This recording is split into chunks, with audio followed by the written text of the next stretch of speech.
Hey, I haven't done one of these in a while. It's Sunday again. I'm cobbled together some more sweaty ashtray change and some pocket lint, and I got 6 bottle caps, a dried out frog, a broken harmonica, my yo-yo, but the string doesn't work. 3 marbles, 2 of them are cat size, and one's a big shooter. And what else? Oh, and a penny I squished on the railroad tracks. So I'm going to take that up to the beer store and see what they'll give me for it. And just wanted to give an update. Just saw a guy shooting dope in the bus stop in front of McDonald's.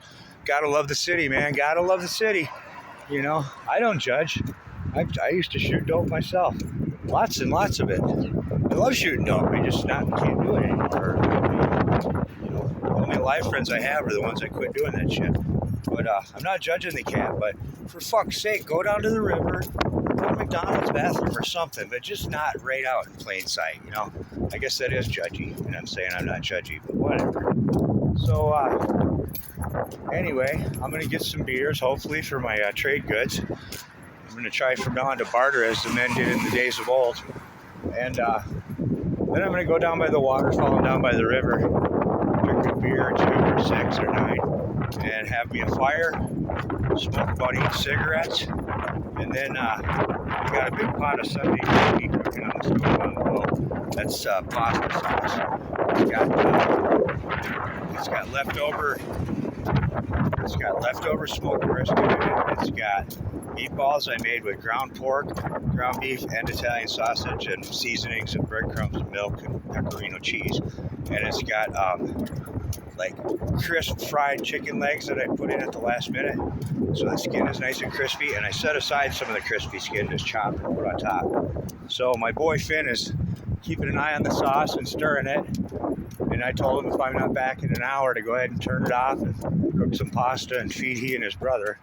And say what you will about fucking teenagers, that one I can count on him. He's a little owly and a little pissy sometimes, but when I want to go do stuff like this, when I need to go do stuff like this, because I'm fucking hungover, I need a fucking beer.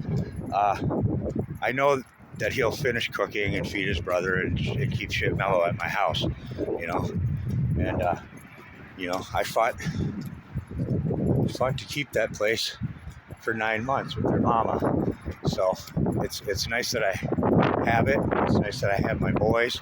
And as far as what she does and what her dad does and all that crap, I have no control over that, no say over that. So I learned to do a Jimmy Jam, James M. Money Seeger. Just fucking, you can't do nothing about it, so don't fucking worry about it. And look, said I love the city because of random shit. Look at this rug I just found. It's beautiful, and it's going home with me. See that? That rug, isn't that nice? Yeah. First it's gonna get drug in the woods down here with me, and then it's gonna, on my way home from the beer store and the hike, I'll stop and grab it and bring it home. And that's all. And let's see, what else? Oh, I seen a dead deer the other day, a doe, about 6 in the morning out walking, and she was still slightly warm, and her joints hadn't stiffened, so she couldn't have been hit. You know, she hadn't been dead that long. No compound fractures that I could see.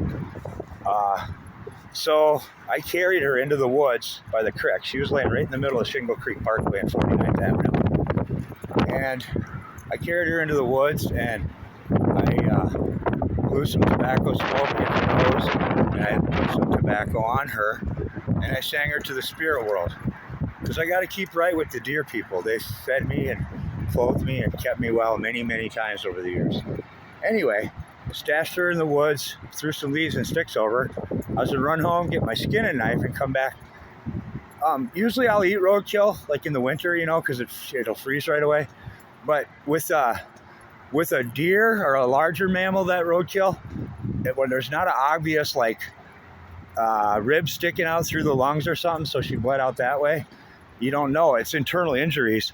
So a lot of that meat, chances are it's ruined, even if it's fresh. I mean, you could go through it, and you know, the only tool you ever need, any chef, any person, any human who likes to consume, you know, carnivorous forms of protein, you don't need a thermometer and this and that and all this fancy cooking shit they try to sell you on the cooking channel. You use your nose. That's, you know, the powers gave us a nose for a reason. If it stinks, you don't eat it unless it's fucking cheese from France, you know, or some girl you really love, you know. So anyway, I go home, get my Skinner knife, and I go back up there on foot, leave my bike at home so I can fucking carry the hide home and shit. And whoa, there's a kingfisher. There's a kingfisher right there. I'm on Shingle Creek and there's a kingfisher. I never see them down here. Or it's either that or a pileated woodpecker. Hang on, I'm gonna turn the camera. Probably can't see it, but it's across the creek over there, out on a branch. There's a white there. Now he just flew. There he goes. There he goes. Yep. I don't think that's a kingfisher, guys. I think that's a fucking pileated woodpecker. They're rare. I have seen those down here about once. Oh God. Yeah. There ain't many of them left.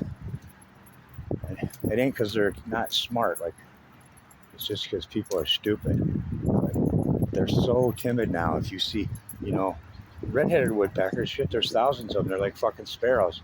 They're used to us humans. You walk right up on them.